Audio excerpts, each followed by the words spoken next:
Yes, reka nongere mbahereze ikaze bakunzi bacu nanjye mbasaba mbifurize kugubwa neza aho muri mwese impande zitandukanye z'igihugu tuvugana muri kano kanya rero turi live mu bukwe bwa Pastor Mutesi aho bugiye kubera nkuko muri kubibona urabona ko iyi ni decoration nziza cyane kabisa iranga aho ubukwe bwa Pastor Mutesi bugiye kubera ni ibintu byishimishije. Uyu ni umunsi wari utegerejwe n'abantu benshi natwe ubungu twahageze kugira ngo tugende tubabwira uko bimeze. Niyo mpamvu twahazindukiye kugira ngo tugende tubahereza akantu ko kandi ndetse kandi nimuze kugira ikintu na kimwe muciko. Murabona iyi ni decoration nko mubibona, ni decoration iranga ubukwe bwa Pastor Mutesi ukuntu iri buze kuba imeze. Murabona ukuntu ibintu bimeze neza. Tugeze ku isaha y'isa 9:14 ariko ubungu tuvugana imyiteguro iracyakomeje ndetse kandi ubukwe buri mu gutangira n'abantu bamaje kuhagera ari benshi. Ariko muri kano kanya murabureka tubanze duhere hano tugenda tubasobanura byinshi tubabwira ukuntu nibuze kwa byagenda. Ubungu rero nkuko mubibona iyo uje hano ubukwe buri kubera hano Masaka, ariko iyo uje winjira neza uhita uhura n'icyapa cyanditseho ikaze iwacu Mutesi's introduction. Ubu ni ubukwe navuga ko bwashowemo amafaranga menshi cyane, ni ubukwe navuga ko bwashowemo akayabo kuko nureba nka Pastor Mutesi nekeza ko ari umwe mu bantu ba mbere bagiye kubikora mu gihugu cy'u Rwanda. Ubu bukwe y'uburyo yabukozemo mu minsi yashize yari yaratangaje ko ubukwe bwe buzakwita 30, nuko nyuma biza kumenyekana ko buzaba kwita 26. Abantu bavuga bati Pastor Mutesi yimuye ubukwe, ariko nubwo bavuga ngo yabwimuye, amakuru ahari muri kano kanya yizewe 100% nago ubukwe bwa Pastor Mutesi bwigeze bwimurwa. Ahubwo uyu mubyeyi bitewe nuko afite amafaranga menshi, afite amafaranga utapfa kubara umubare wabo ngo yamare, we yavuze ati reka ubukwe bw'abukore mu bice bibiri, mu byiciro bibiri. Nabyo kuvuga ngo uyu munsi ngo arakora ngo gusaba no gukwa, ngo nyuma ngo bajye mu rusengero, ngo bahita bajya muri reception icyarimwe. We yaravuze ati murabizi ko yabanje gukora umunsi w'umurenge wararangiye, uyu munsi yavuze ati uyu munsi no gusaba no gukwa byonyine, none namara gusoza umuhango wo gusaba no gukwa, nyuma noneho haraza kuba hakurikiraho ku reception kabizaba ku cyumweru gitaha ku itariki 30. Mu gihe dusanzwe tumenyereye ko ubundi abandi ku munsi bapanga umunsi akagusaba no gukwa bakajya mu rusengero, bakava ku rusengero bakajya kwifotoza, bakava kwifotoza bagahita bajya muri reception. Ariko we yavuze ati uyu munsi ni wo gusaba no gukwa gusa. Sinzi impamvu yakoze ibingibi, sinzi impamvu yavuze ngo we arifuza ko ubukwe bwe buza kuba gukorwa muri buno buryo, ariko ibyo ari byo byose bifite ibisobanuro byiwe byihariye. Ubu rero uyu Pastor Mutesi yagiye avugwaho byinshi bigiye bitandukanye, turaza kuba twagaruka ku mateka ye agiye atandukanye yaranze ubuzima bwe, turaza kuyagarukaho. Ariko aka kanya reka tubanze duhere kuri introduction aho muri kubona ko nyine ni ibintu bitunguranye, ni ibintu urabona ko akadecoration ni keza cyane. Ariyo mpamvu hari abantu benshi bagiye barwanya buno bukwe, bakavuga ati buno bukwe ntago buzaba, bati Pastor Mutesi ntago azabana na Ferdinand. Abantu benshi babuteye imigeri, niko navuga, nimba sinzi ukuntu bajya bivuga, bavuga ngo naba butagezwe intorezo. Rero mu ihura rya Pastor Mutesi na Ferdinand abantu benshi baravuze ati aba bantu ntago ubukwe buzigera buba, ubukwe bwabo ntago buzigera buba rwose,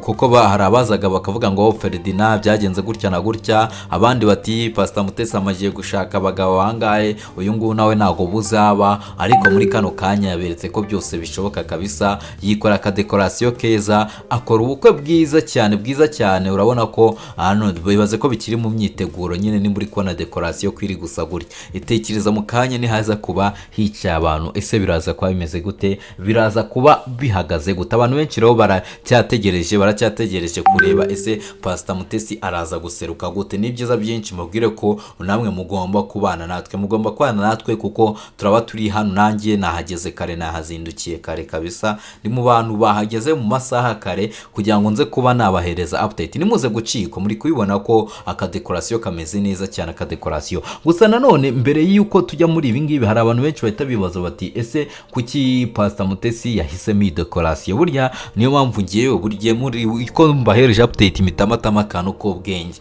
Reka tubanze turebera hamwe rero akamaro ka decoration mu bukwe. Ubundi decoration cyangwa se gutaka ni imwe mu bintu bifite uruhare rukomeye mu bukwe, kuko ituma habaho umwimerere, ubwiza n'icyizere ku munsi w'ibirori. Reka turebera hamwe rero akamaro kayo. Akamaro ka decoration ka mbere harimo kongera ubwiza no kuryoha k'ubukwe. Gutaka hano kongera ubwiza no kuryoha k'ubukwe harimo gutaka habera ubukwe bituma hamera neza, bikagaragaza ko ari ibirori byihariye. Ikindi kandi amabara, indabo, amatara n'ibindi bikoreshwa bituma ubukwe bugira umwimerere kandi bugatangaza abitabiriye. Ikindi kandi akandi kamaro ka decoration nuko gatuma insanganyamatsiko y'ubukwe igaragara. Buri bukwe bugira insanganyamatsiko yabwo yihariye, yaba ari classic, yaba ari rustic, yaba ari elegant cyangwa se bohemia. Buri muntu ahitamo insanganyamatsiko y'ubukwe bwiwe bigendeye ku buryo bushaka. Decoration ifasha kugaragaza iyo theme cyangwa se iyo nsanganyamatsiko, ikabihuza imiterere y'ahabera ubukwe n'amabara ahuje n'iyo nsanganyamatsiko. Hano nawe ushobora kwitegereza ukavuga uti ese Pastor Mutesi we yarahuje n'ihe nsanganyamatsiko ari muri buno bukwe bwiwe ugendeye kuri decoration yiwe. Ko nubona muri decoration yiwe harimo amabara atandukanye. Uri kubonamo ibara ry'umweru, ukabonamo ibara indabyo zifite icyatsi, ukabonamo indabyo lila. Iyi ngiyi ni zahabu maybe niko narita, nino rabo ryindi riri ku ntebe. Urumva ko nawe afite insanganyamatsiko yiwe, yagendeyeho. Ikindi rero ibingibi rero inyuma yo kugaragaza insanganyamatsiko y'ubukwe, nanone ikindi byongera amarangamutima ndetse n'urwibutso. Decoration nziza ituma abageni n'abashyitsi biyumva neza, bakishimira umunsi w'ubukwe. Kandi ahantu hateye neza bituma abantu bafata amafoto meza azababera urwibutso rwiza. Ibi nabyo biri mu kamaro ka decoration. Ikindi kintu kandi nuko decoration yongera amarangamutima n'urwibutso, nibyo nayimaje kubabwira. Ikindi kandi ifasha gutanga ubutumwa no gukora ku mitima. Uburyo bukoreshejwe mu gutaka bushobora gutanga ubutumwa bujyanye n'urukundo rw'abageni. Urugero, amabara akeye atanga ibyishimo, naho ibara ry'umutuku rigaragaza urukundo n'ishyaka. Ikindi kintu kandi nuko decoration igaragaza ubunini n'ubukire bw'ubukwe. Decoration ishobora gutuma ubukwe burushaho gusa neza kandi bugaragara nk'ubwateguwe neza. Indabo, ibikoresho by'amatafari n'amatara meza bituma ubukwe bugira isura idasanzwe. Ibi nabyo biri mu bituma bagenderaho mu gutegura decoration. Ikindi kintu kandi decoration ifasha abashyitsi kunyurwa n'ubukwe. Iyo ahantu rero hateye neza, abitabiriye ubukwe bararuhuka, bakishimira umwuka mwiza w'ibirori. Decoration nziza rero ituma abashyitsi bumva ko bishimiwe ndetse bakanagirira ibihe byiza mu birori.